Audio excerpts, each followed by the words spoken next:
Хусейн кайыктарды 60 жылдан бери жасап келет. Бул атасынан баласына өтүп келген өнөрчүлүк.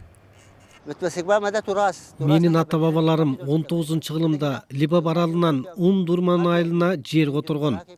Алар каяктарды жасоо өнөрчүлүгүн биринчилерден болуп, айылга алып келишкен. Бул ата-бабаларыбыздан бери калган жана улуттук өнөр болгондуктан мен бул ишимди эч качан унутта калтырбайм. Бүгүнкү күнү Суданда жыгач кайыктарын жасап чыгаруучулар көп кыйынчылыктарга дуушар болууда. Алар кайыкка керектүү жыгачты өлкөнүн түштүгүнөн алышат. Ал эми 2011-жылы Түштүк Судан эгемендүүлүктү алгандан бери өлкөдө баалар кескин өсүп кеткен.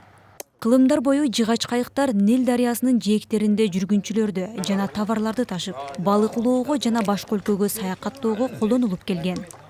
Бирок учурда Нил жээгинде кайыктардын саны кескин азайып, байыркы өнөрчүлүк жакында толугу менен жоголуп кетүү коркунучунда турат.